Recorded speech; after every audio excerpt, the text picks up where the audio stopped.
안녕하세요. 오늘은 메디블록을 지금 사면 안 되는 이유에 대해 말씀드리도록 하겠습니다. 저는 메디블록 관계자도 아니고 전문 투자자도 아닙니다. 심지어 메디블록을 가지고 있지 않습니다. 영상의 내용은 메디블록에 대한 지극히 개인적인 의견이며 메디블록사의 공식적인 의견이 아닙니다. 또한 영상의 정보가 실제와는 차이가 있음을 설명드립니다. 영상에 앞서서 메디블록이란 것은 회사명이고 우리가 거래소에서 매매하는 것은 매드라는 코인입니다. 업계에서는 이 둘을 구분하여 쓰지만 이 영상에서는 편의상 회사와 코인 모두 메디블록이라고 통용해서 부르도록 하겠습니다. 첫 번째, 메디블록의 사업은 코인이 필요 없는 사업이다.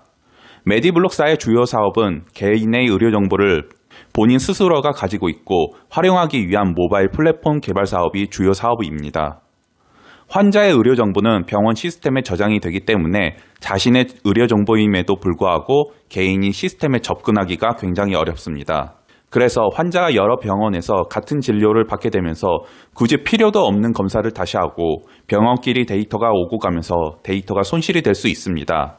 이러한 문제를 해결하기 위해서 블록체인 기술을 이용하여 환자의 데이터를 개인이 접근 가능하고 손실이 되지 않도록 하는 것이 메디블록사의 사업 목표입니다.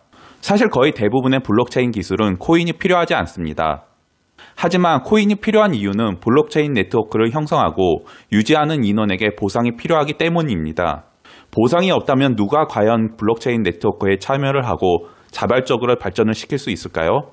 IBM에서 만든 기업용 블록체인 기술에 코인을 접목하지 못하였더니 결국 2년 뒤에는 IBM 블록체인 사업부는 사실상 해체되었습니다.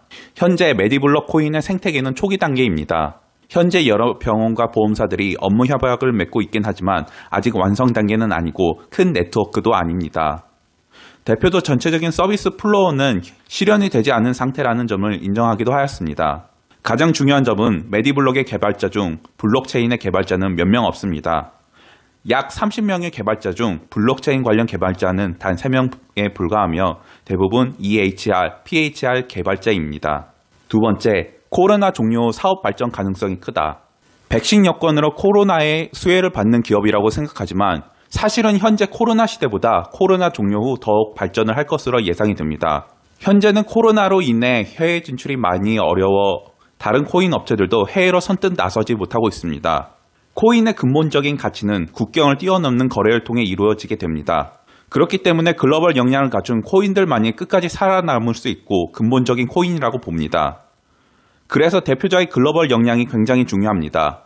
우선 창업자인 고우균 대표는 미국 컬럼비아 대학교에서 컴퓨터과학 석사를 취득하였고 민보경 홍보팀장 또한 조지 워싱턴 대학에서 대학을 졸업하였습니다. 그렇기 때문에 메디블록의 글로벌 역량은 매우 훌륭하다고 보며 케이트와 게이츠 재단의 공동 연구에 참여할 수 있었던 것도 이런 글로벌 역량에 한몫을 했다고 봅니다. 그리고 가장 중요한 것은 개발하고 있는 EHR과 PHR 서비스의 해외 수출입니다. 2019년에는 중국 하얼빈시 치과병원에 EMR 시스템을 경희대 치과병원을 통해 수출한 적이 있습니다.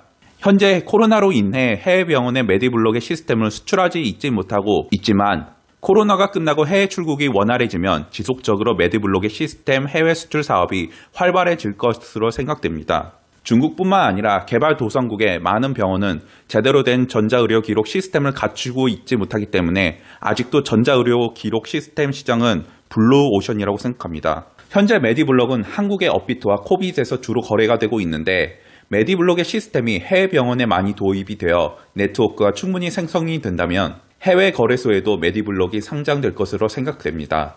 세 번째, 충분히 성장을 할 것으로 보이는 기업. 스타트업이 설립한 지 3에서 7년이 되는 기간을 데스밸리라고 하는데 이 기간 동안 많은 스타트업이 자금 조달이나 시장 진입의 실패로 망하게 됩니다. 그러나 만약 이 데스밸리를 지날 수만 있다면 그 스타트업은 크게 성장할 가능성이 있습니다. 메디블록은 올해로 4년차로서 현재 데스밸리를 지나고 있습니다. 하지만 우려와는 다르게 IMM 인베스트먼트와 네이버 등에서 40억의 민간 투자 유치를 받았으며 과기부 정부 지원 사업에 선정되는 등 이 데스밸리를 무난하게 지나갈 것으로 보입니다. 그리고 지표상으로 봤을 때 인원도 꾸준히 증가하고 있고 매출액도 꾸준히 증가하고 있는 성장형 기업으로 보여지고 있습니다. 네 번째, IPO와 엑시트. 얼마 전에 메디블록이 38 커뮤니케이션의 상장 예정 게시판에 메디블록 이름이 올라와서 메디블록이 IPO를 진행하는 것이 아니라는 찌라시가 돌았습니다. 결과적으로는 38 커뮤니케이션의 실수로 종결이 났습니다. 하지만 메디블록은 스타트업이고 스타트업의 최종 목적은 인수합병으로 인한 엑시트 또는 IPO 기업 공개가 목표입니다. 메디블록의 주요 사업인 전자의료 시스템의 같은 업종을 영위하는 유비케어, 이지케어텍, 케어랩스, 비트컴퓨터 모두 코스닥에 상장이 되어 있습니다. 따라서 저는 개인적으로 메디블록도 코스닥에 상장할 것으로 추측이 됩니다. 하지만 현재는 블록체인 기업의 상장에 대한 명확한 규제와 가이드라인이 나오기 전까지는 상장은 어려울 것으로 보입니다. 규제와 가이드라인이 나온다 하더라도 최소 몇 년은 더 준비를 해야 되기 때문에 이 점에 있어서는 장기적인 관점에서 봐야 될 것 같습니다. 결론적으로 말씀드리자면 메디블록은 코인의 가치보다 회사의 가치가 훨씬 크므로 지금 메디블록 코인을 사는 것보다 차후 메디블록의 회사 지분을 사는 것이 더 큰 수익을 줄 것으로 전망됩니다.